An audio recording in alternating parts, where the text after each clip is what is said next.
ಕಷ್ಟ ಕಾರ್ಪಣ್ಯಗಳ ನಡುವೆ ಅದ್ಭುತ ಅವಕಾಶ ಕೂಡ ಅಡಗಿರುತ್ತದೆ. ಅದನ್ನು ಹುಡುಕಿ ಬಳಸಿಕೊಳ್ಳುವ ಜಾಣ್ಮೆ ಇದ್ದವನಿಗೆ ಗೆಲುವು ನಿಶ್ಚಿತ. Albert Einstein. ನಮಸ್ಕಾರ ಮಕ್ಕಳೇ, ವೆಲ್ಕಮ್ ಟು ಕೆಮಿಸ್ಟ್ರಿ ಕ್ಲಾಸ್. ನಾನು ಪುಷ್ಪ.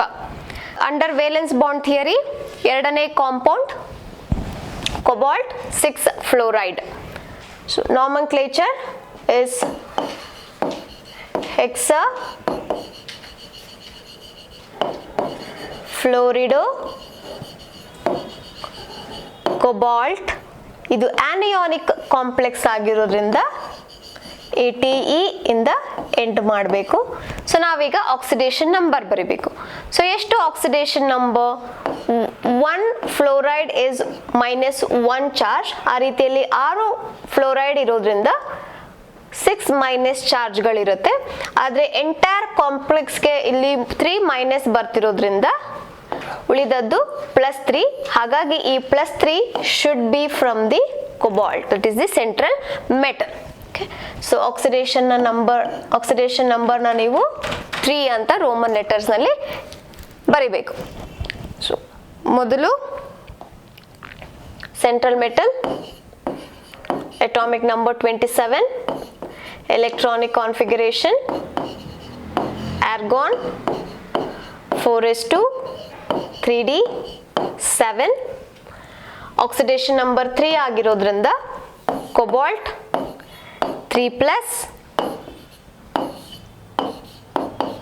argon 4s0 3d6.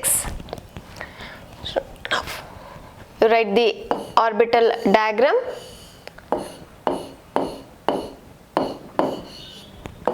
3d6 4s0.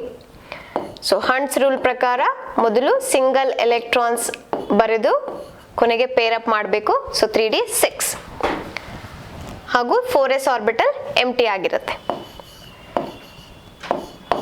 ಈಗ ಲಿಗ್ಯಾಂಡ್ ಏನು ಎಫೆಕ್ಟ್ ಮಾಡುತ್ತೆ ಈ ಎಲೆಕ್ಟ್ರಾನಿಕ್ ಕಾನ್ಫಿಗರೇಷನ್ ಆಫ್ ಮೆಟಲ್ ಅನ್ನೋದನ್ನ ಕಲ್ತ್ಕೊಳ್ಳೋಣ. In the presence of ligand. So ನಾವು ಹಿಂದೆ ಕಲಿತ ಹಾಗೆ ಲಿಗ್ಯಾಂಡ್ ನಲ್ಲಿ ಈ ಫ್ಲೋರಿಡೋ ಅನ್ನೋದು weak ligand. Because it is a weak ligand,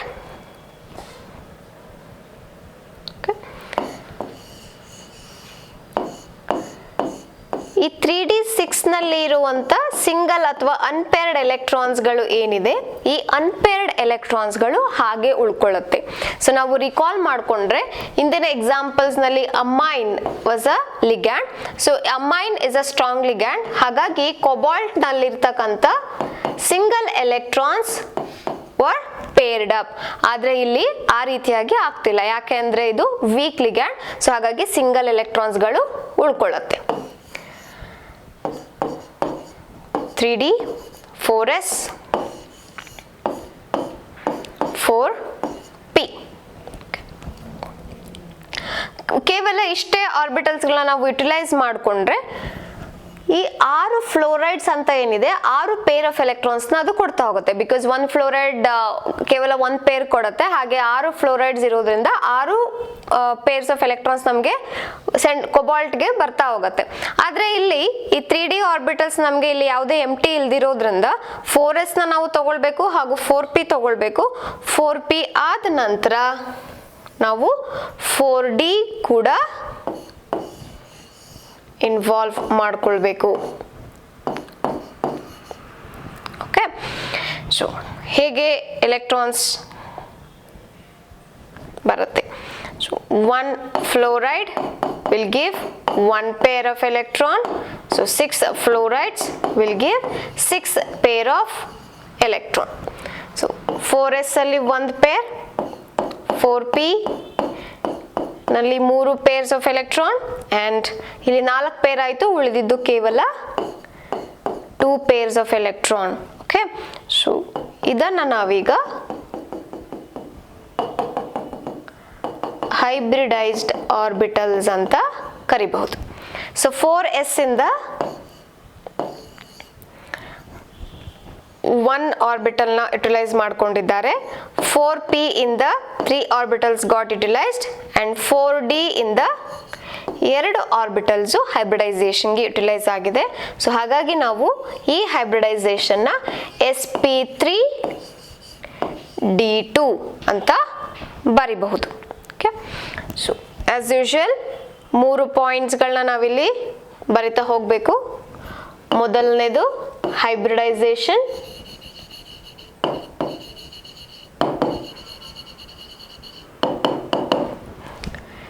sp3d2.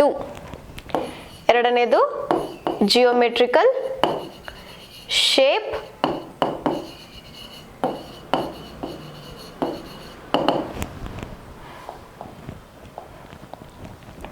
ನಾವು ಇಲ್ಲಿ ಕಲಿತ ಹಾಗೆ sp3d2 ಕೂಡ ಆಕ್ಟಾಹೆಡ್ರಲ್.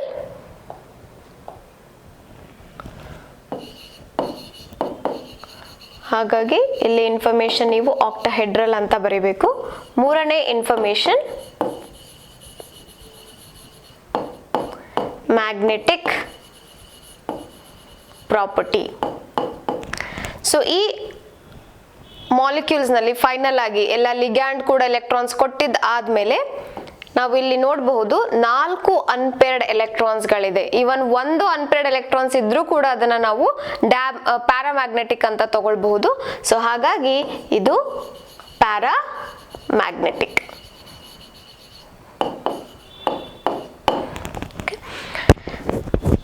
ಸೊ ಇದು ಕೂಡ ಆಕ್ಟಾಹೆಡ್ರಲ್ ಆಗಿರೋದ್ರಿಂದ ಕೋಬಾಲ್ಟ್ ಸೆಂಟರ್ ನಲ್ಲಿ ಇರುತ್ತೆ. 6 ಕಡೆ out of the above the plane, below the plane and 4 different corners. Fluorido will be acting as a ligand.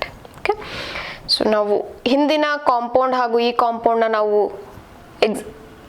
Cross check ಮಾಡಿದ್ರೆ ಸೆಂಟ್ರಲ್ ಆಟಮ್ ಕೋಬಾಲ್ಟೇನೆ, ಆದರೆ depending on the ligand present, ಇಲ್ಲಿ strong ligand ಇದೆ ಹಾಗೂ ಈ compound ನಲ್ಲಿ weak ligand ಇರೋದ್ರಿಂದ ನಮಗೆ complete ಆಗಿ ಡಿಫ್ರೆಂಟ್ ಪ್ರಾಪರ್ಟೀಸ್ ಸಿಗ್ತಾ ಇದೆ. ಹೈಬ್ರಿಡೈಸೇಷನ್ ಚೇಂಜ್ ಆಯಿತು, ಅಲ್ಲಿ D2 sp3 ಇತ್ತು, ಇಲ್ಲಿ sp3d2 ಇದೆ. ಜಿಯೋಮೆಟ್ರಿಕಲ್ ಶೇಪ್ ಇಸ್ ಸೇಮ್, ಆದರೆ ಮ್ಯಾಗ್ನೆಟಿಕ್ ಪ್ರಾಪರ್ಟಿ ಅಮೈನ್ ಇದ್ದಾಗ ನಮಗೆ ಡಯಾಮ್ಯಾಗ್ನೆಟಿಕ್ ಸಿಕ್ತು, ಆದರೆ ಇಲ್ಲಿ ಫ್ಲೋರಿಡೋ ಇರುವಾಗ ಪ್ಯಾರಾಮ್ಯಾಗ್ನೆಟಿಕ್ ಮಾಲಿಕ್ಯೂಲ್ ಆಯಿತು. ಸೊ ಹೀಗೆ ಕಂಪ್ಯಾರಿಸನ್ ಕೂಡ ಕೇಳಬಹುದು ಅಥವಾ ಇಂಡಿವಿಜುವಲ್ ಆಗಿ ಈ ಮಾಲಿಕ್ಯೂಲ್ಸ್ ಈ 3 ಪ್ರಾಪರ್ಟೀಸ್ನ ನಿಮಗೆ ಕೇಳಬಹುದು. ಸೊ ಈ ರೀತಿಯಾಗಿ ನಾವು ಇಲ್ಲಿ ಇನ್ನೊಂದು ಇನ್ಫಾರ್ಮೇಷನ್ ಅನ್ನು ನೆನ್ಪಿಟ್ಕೊಳ್ಬೇಕು. ಏನು ಆ ಇನ್ಫಾರ್ಮೇಷನ್ ಅಂತ ಅಂದರೆ, ಸೊ ಇಲ್ಲಿ ಹೈಬ್ರಿಡೈಸೇಷನ್ ನಾವು ತಗೊಂಡ್ರೆ ಮೊದಲನೇದು ನಾವು ಬರೆದಿದ್ದು D2 sp3 ಹೈಬ್ರಿಡೈಸೇಷನ್. ಎರಡನೇ ಎಕ್ಸಾಂಪಲ್ಸ್ ನಲ್ಲಿ sp3d2 ಹೈಬ್ರಿಡೈಸೇಷನ್ ಬರೆದಿದ್ವಿ. ಸೊ ಇದರಲ್ಲಿ 3d 4s ಹಾಗೂ 4p ಎರಡನೇ ಮಾಲಿಕ್ಯೂಲ್ ನಲ್ಲಿ, that is fluoride containing compound, ಇದು ಅಮೈನ್ ಕಂಟೈನಿಂಗ್ ಕಾಂಪೌಂಡ್. ಇದರಲ್ಲಿ 4s 4p ಹಾಗೂ 4d ಆರ್ಬಿಟಲ್ಸ್. ಓಕೆ, ಸೊ ಈ ರೀತಿಯಾಗಿ this is n-1 and ns, right. So ಈ ರೀತಿಯಾದಂಥ ಕಾಂಪೌಂಡ್ಗಳನ್ನ ನಾವು ಇನ್ನರ್ ಕಾಂಪ್ಲೆಕ್ಸ್ ಅಂತ ಕರಿತೀವಿ. ಹಾಗೂ ಇಲ್ಲಿ ns and nd, right. So ಈ ರೀತಿಯಾದ ಕಾಂಪೌಂಡ್ಗಳನ್ನ ಔಟರ್ ಕಾಂಪ್ಲೆಕ್ಸ್ ಅಂತ ಕರೀತಾರೆ. ಓಕೆ, ಸೊ ಈ ರೀತಿಯಾಗಿ ನಿಮಗೆ ಸೀಟಿನಲ್ಲಿ ಕೂಡ ಕೇಳಬಹುದು, ಇದು select the inner complex molecule or select the outer complex molecule. ನೀವು ಯಾವ ಹೈಬ್ರಿಡೈಸೇಷನ್ ಇದೆ ಅಂತ ನೋಡಿಕೊಂಡು ಈ n-1 ಇದ್ರೆ ಅದು ಇನ್ನರ್ ಕಾಂಪ್ಲೆಕ್ಸ್ ಆಗತ್ತೆ, nd ಇದ್ರೆ ಅದು ಔಟರ್ ಕಾಂಪ್ಲೆಕ್ಸ್ ಆಗತ್ತೆ.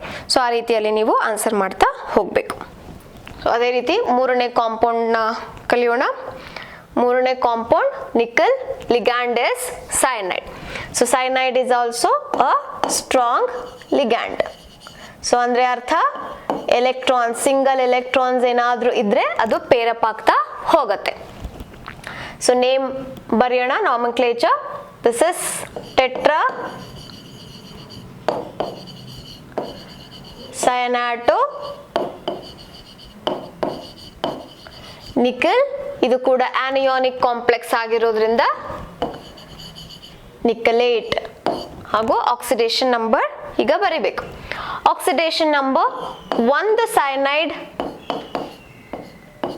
Molecule has got -1 charge. ಹಾಗೆ ಇಲ್ಲಿ 4 ಸೈನೈಡ್ಸ್ ಇರೋದ್ರಿಂದ ಟೋಟಲ್ ಚಾರ್ಜ್ ಲಿಗ್ಯಾಂಡ್ ಕಡೆಯಿಂದ ಬರ್ತಿರೋದು -4. ಆದರೆ ಕಾಂಪ್ಲೆಕ್ಸ್ ನಲ್ಲಿ ಇರೋದು ಕೇವಲ -2. ಅಂದ್ರೆ -4 ನಲ್ಲಿ -2 ನಾವು ಕಳೆದಿದ್ದೇವೆ ಅಂತ ಅಂದ್ರೆ ಅರ್ಥ +2 ಫ್ರಮ್ ನಿಕಲ್ ಬರ್ತಾ ಇದೆ ಅಂತ. So oxidation number of nickel is 2. ಉಳಿದ ಕಾಂಪೌಂಡ್ಗೆ ಮಾಡಿದ ರೀತಿನಲ್ಲಿ ನಾವು ಮೊದಲು ನಿಕಲ್ ಸೆಂಟ್ರಲ್ ಮೆಟಲ್ನ ಆಚೆ ತಗೊಳ್ಬೇಕು. ಅದರ ಅಟಾಮಿಕ್ ನಂಬರ್ 28, ಎಲೆಕ್ಟ್ರಾನಿಕ್ ಕಾನ್ಫಿಗರೇಷನ್ನ ಬರಿಬೇಕು. ನಿಯರೆಸ್ಟ್ ನೋಬಲ್ ಗ್ಯಾಸ್ ಆರ್ಗಾನ್, ಇದು 18 ಎಲೆಕ್ಟ್ರಾನ್ಸ್ ಇರುತ್ತೆ ಆರ್ಗಾನ್ ಅಲ್ಲಿ. ಸೊ ಹಾಗಾಗಿ ನೆಕ್ಸ್ಟ್ ಎಲೆಕ್ಟ್ರಾನ್ಸ್ ನಾವು 4sಗೆ ಆಡ್ ಮಾಡಬೇಕು 2. ಸೊ ಟೋಟಲ್ ಆಗಿ 20 ಎಲೆಕ್ಟ್ರಾನ್ಸ್ ಆಯ್ತು. ಉಳಿದ 8 ಎಲೆಕ್ಟ್ರಾನ್ಸ್ಗಳು 3D ಆರ್ಬಿಟಲ್ಸ್ ನಲ್ಲಿ ಆಡ್ ಆಗತ್ತೆ. So 3D8. ಈಗ ನಿಕಲ್ 2+ಗೆ ನಾವು ಎಲೆಕ್ಟ್ರಾನಿಕ್ ಕಾನ್ಫಿಗರೇಷನ್ ಬರೀಬೇಕು. 2+ ಅಂದ್ರೆ ಅರ್ಥ ನಿಕಲ್ 2 ಎಲೆಕ್ಟ್ರಾನ್ಸ್ನ ಲಾಸ್ಟ್ ಮಾಡ್ಕೊಂಡಿದೆ. ಸೊ ಆ 2 ಎಲೆಕ್ಟ್ರಾನ್ಸ್ ಎಲ್ಲಿಂದ ಲೂಸ್ ಆಗಿದೆ? ಫ್ರಮ್ 4s2, ಯಾಕಂದ್ರೆ ಅದು ಔಟರ್ ಮೋಸ್ಟ್ ಶೆಲ್. ಹಾಗಾಗಿ 4s0. 3D ನಲ್ಲಿ ಯಾವುದೇ ಚೇಂಜಸ್ ಇರಲ್ಲ, 3D8 ಹಾಗೆ ಇರತ್ತೆ. ಈಗ orbital diagram.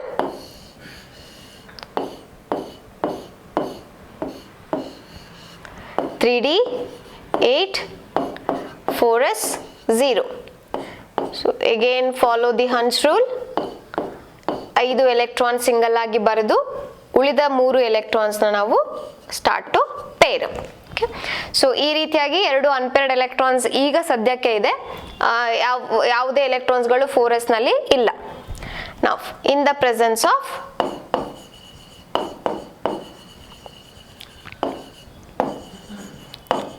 Ligand.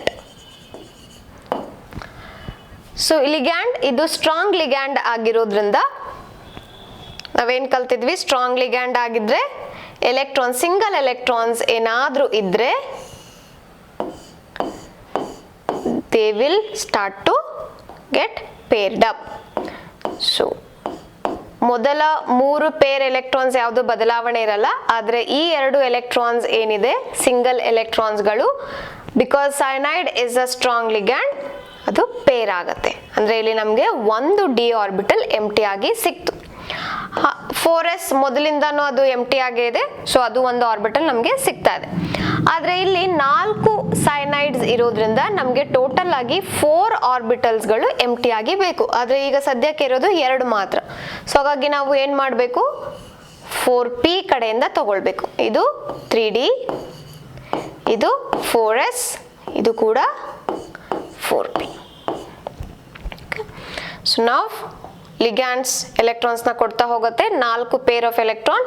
So 1 pair, first pair, second pair, third pair and the fourth pair. ಇಷ್ಟನ್ನ ನಾವೀಗ ಹೈಬ್ರಿಡೈಸ್ಡ್ ಆರ್ಬಿಟಲ್ಸ್ ಅಂತ ಕರಿಬಹುದು. ಸೊ ಯಾವ್ಯಾವ ಆರ್ಬಿಟಲ್ಸ್ ಇನ್ವಾಲ್ವ್ ಆಗಿದೆ?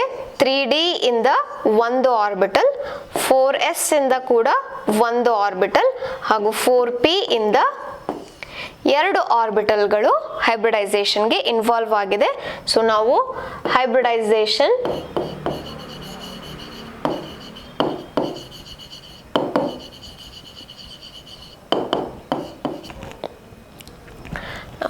DsP2 ಅಂತ ಬರಿಬಹುದು. ಸೊ ಇಲ್ಲೂ ಕೂಡ n-1 and ns ಆರ್ಬಿಟಲ್ ಇರೋದ್ರಿಂದ ನಾವು ಇದನ್ನ ಏನಂತ ಕರಿಬಹುದು? ಇನ್ನರ್ ಕಾಂಪ್ಲೆಕ್ಸ್ ಅಂತ ಕರಿಬಹುದು. Inner complex. ಎರಡನೇ ಪಾಯಿಂಟ್ ಜಿಯೋಮೆಟ್ರಿಕಲ್ ಶೇಪ್. ಇದರ coordination number 4. So 4 coordination number ಇದ್ರೆ ನಮಗೆ 2 ಆಪ್ಷನ್ ಇದೆ, ಒಂದು ಟೆಟ್ರಾಹೆಡ್ರಲ್, ಇನ್ನೊಂದು square planar. So 4 coordination number ಇದ್ರೆ ಒಂದು ಟೆಟ್ರಾಹೆಡ್ರಲ್ ಇರಬಹುದು ಅಥವಾ ಸ್ಕ್ವೇರ್ ಪ್ಲೇನಾರ್ ಇರಬಹುದು. ಸೊ ನಮಗೆ ಬಂದಿರುವಂತ ಹೈಬ್ರಿಡೈಸೇಷನ್ DsP2. ಹಾಗಾಗಿ ಇದರ geometrical shape is square planar. ಮೂರನೇ ಪಾಯಿಂಟ್ ಮ್ಯಾಗ್ನೆಟಿಕ್ ಪ್ರಾಪರ್ಟಿ.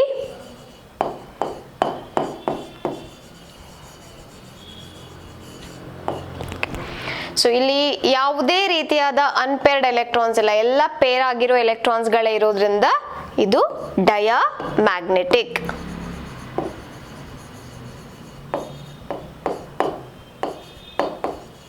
ಇನ್ ನೇಚರ್. ಸೊ ಹಾಗೂ ಇದರ structure nickel is at the centre ಹಾಗೂ 4 ಕಾರ್ನರ್ಗಳಲ್ಲಿ ಸಯನೈಡ್ ಮಾಲಿಕ್ಯೂಲ್ ಇರುತ್ತೆ as a ligand. Last compound, ಇಲ್ಲೂ ಕೂಡ ಸೆಂಟ್ರಲ್ ಆಟಮ್ ನಿಕ್ಕಲ್ಲೇ ಇದೆ, ಆದರೆ ಲಿಗ್ಯಾಂಡ್ ಬದಲಾಗಿದೆ. ಈ ligand weak ligand. So strong ligand ಇದ್ದಾಗ ನಮಗೆ ಜಿಯೋಮೆಟ್ರಿಕಲ್ ಶೇಪ್ ಸ್ಕ್ವೇರ್ ಪ್ಲೇನಾರ್ ಬಂತು, DsP2 ಬಂತು, ಹಾಗೂ ಅದು ಡಯಾಮ್ಯಾಗ್ನೆಟಿಕ್ ಇತ್ತು. ಸೊ ಈಗ ವೀಕ್ ಲಿಗ್ಯಾಂಡ್ ಇರುವಾಗ ಅದೇ ರೀತಿಯಾದ ಇನ್ಫಾರ್ಮೇಶನ್ ಸಿಗತ್ತಾ ಅಥವಾ ಬೇರೆ ರೀತಿಯಾದ ಸ್ಟ್ರಕ್ಚರ್ ಸಿಗತ್ತಾ ಅನ್ನೋದನ್ನ ನಾವೀಗ ನೋಡ್ತಾ ಹೋಗೋಣ. ಸೊ ಮೊದಲಿಗೆ ನಾಮೆನ್ಕ್ಲೇಚರ್, ಇಟ್ ಇಸ್ ಟೆಟ್ರಾ ಕ್ಲೋರಿಡೋ ನಿಕ್ಕಲ್. ಇದು ಕೂಡ ಆನಿಯೋನಿಕ್ ಕಾಂಪ್ಲೆಕ್ಸ್ ಆಗಿರೋದ್ರಿಂದ ನಿಕ್ಕಲೇಟ್, ATE ಅಂತ ನಾವು ಎಂಡ್ ಮಾಡಬೇಕು. ಹಾಗೂ ಆಕ್ಸಿಡೇಷನ್ ನಂಬರ್ ಸೇಮ್, ಕ್ಲೋರಿಡೋ -1 ಚಾರ್ಜ್. ಆ ರೀತಿಯಲ್ಲಿ 4 ಕ್ಲೋರಿಡೋಸ್ ಇರೋದ್ರಿಂದ 4 ಚಾರ್ಜ್ ಇರುತ್ತೆ. The entire complex is getting -2 charge. So ಹಾಗಾಗಿ -4 ಇಂದ -2 ಆಗಬೇಕು ಅಂದ್ರೆ +2 ನಾವಿಲ್ಲಿ ಆಡ್ ಮಾಡಬೇಕು. ಆ +2 ಎಲ್ಲಿಂದ ಬರ್ತಾ ಇದೆ? ನಿಕ್ಕಲ್ ಕಡೆಯಿಂದ ಬರ್ತಾ ಇದೆ. ಹಾಗಾಗಿ oxidation number of nickel is 2.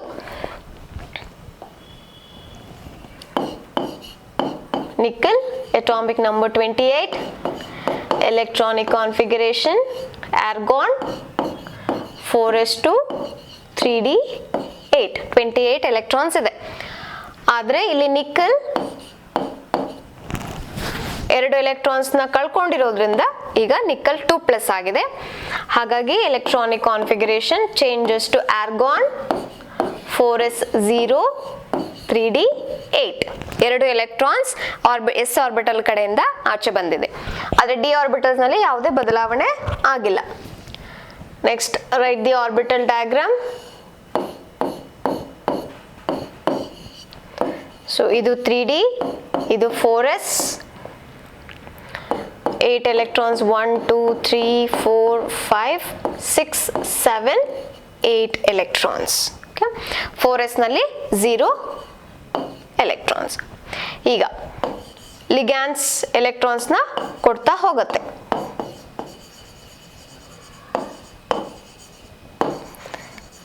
ಈ ಲಿಗ್ಯಾಂಡ್ ವೀಕ್ ಲಿಗ್ಯಾಂಡ್ ಆಗಿರೋದ್ರಿಂದ ಏನಾಗುತ್ತೆ?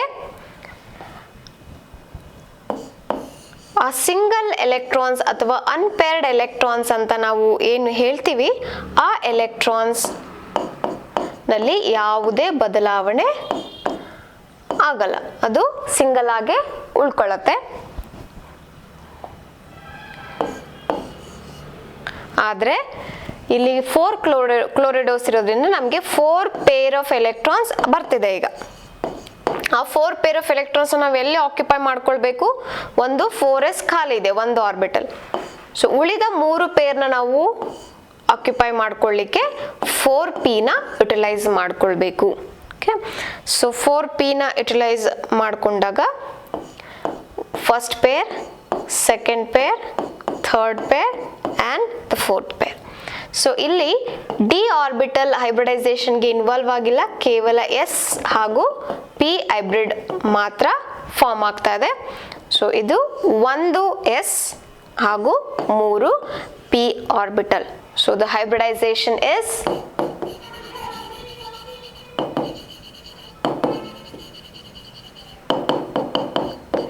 sp3. ಓಕೆ, ಸೊ ಇಲ್ಲಿ ಇದು 4s ಹಾಗೂ 4p ಇರೋದ್ರಿಂದ ಅಂದರೆ NS NP ನೇ ಇರೋದ್ರಿಂದ ನಾವು ಔಟರ್ ಕಾಂಪ್ಲೆಕ್ಸ್ ಅಂತ ಎಕ್ಸಾಂಪಲ್ ಆಗಿ ಈ ಮಾಲಿಕ್ಯೂಲ್ನ ತಗೊಳ್ಬಹುದು. ಇಂದಿನ ಎಕ್ಸಾಂಪಲ್ನ ನೀವು ನೆನಪಿಸ್ಕೊಂಡ್ರೆ ಅದು ಇನ್ನರ್ ಕಾಂಪ್ಲೆಕ್ಸ್ ಆಗಿತ್ತು. ಯಾಕೆ ಅಂದರೆ 3D ಆರ್ಬಿಟಲ್ ಹೈಬ್ರಿಡೈಸೇಷನ್ಗೆ ಇನ್ವಾಲ್ವ್ ಆಗಿತ್ತು. ಎರಡನೇ ಪಾಯಿಂಟ್ ಜಿಯೋಮೆಟ್ರಿಕಲ್ ಶೇಪ್.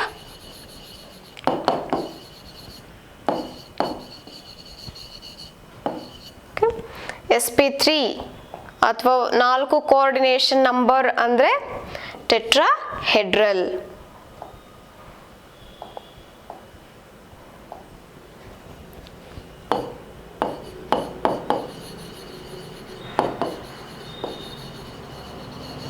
ಹಾಗೂ ಮೂರನೇ ಪಾಯಿಂಟ್ ಮ್ಯಾಗ್ನೆಟಿಕ್ ಪ್ರಾಪರ್ಟಿ.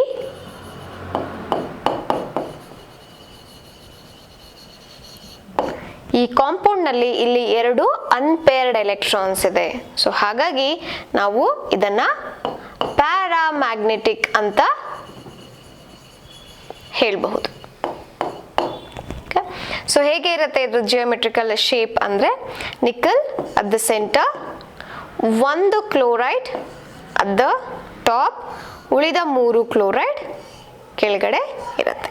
ಸೊ ಈ ರೀತಿಯಾದ ಸ್ಟ್ರಕ್ಚರ್ನ ನಾವು ಟೆಟ್ರಾಹೆಡ್ರಲ್ ಸ್ಟ್ರಕ್ಚರ್ ಅಂತ ಕರಿತೀವಿ.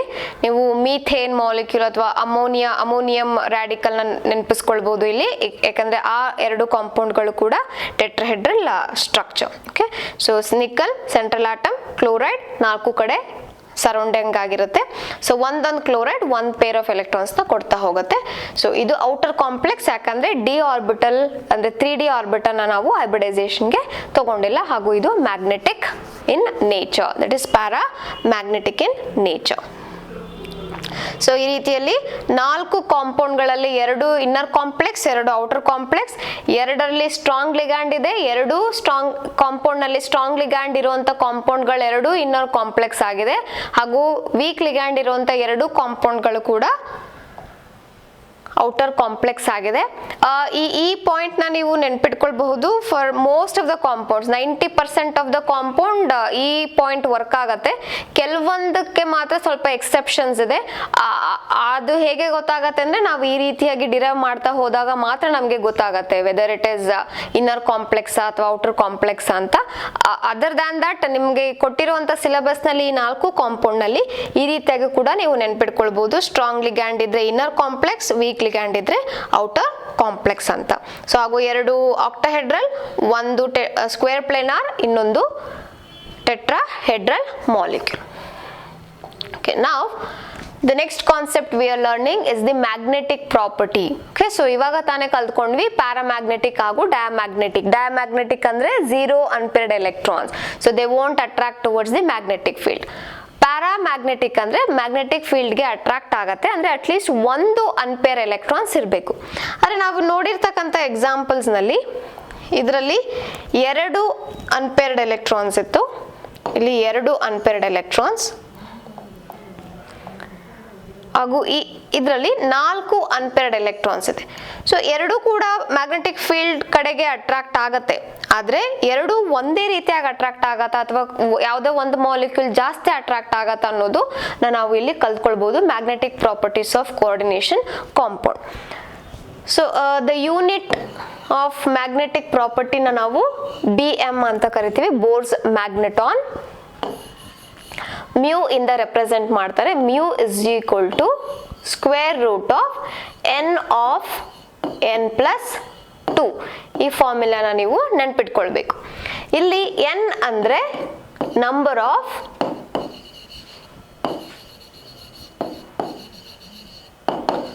ಅನ್ಪೇರ್ಡ್ ಎಲೆಕ್ಟ್ರಾನ್ಸ್ ಅಂತ ಅರ್ಥ. ಸೊ ನಾವು ಮೊದಲನೇ ಕಾಂಪೌಂಡ್ ನಲ್ಲಿ ನೋಡಿದ ಹಾಗೆ ದಟ್ ಈಸ್ ಕೊಬಾಲ್ಟ್ F6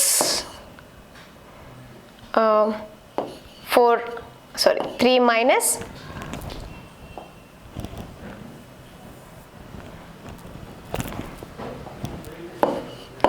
ಈ ಕಾಂಪೌಂಡ್ ನಲ್ಲಿ 4 ಅನ್ಪೇರ್ಡ್ ಎಲೆಕ್ಟ್ರಾನ್ಸ್ ಗಳಿದ್ವು.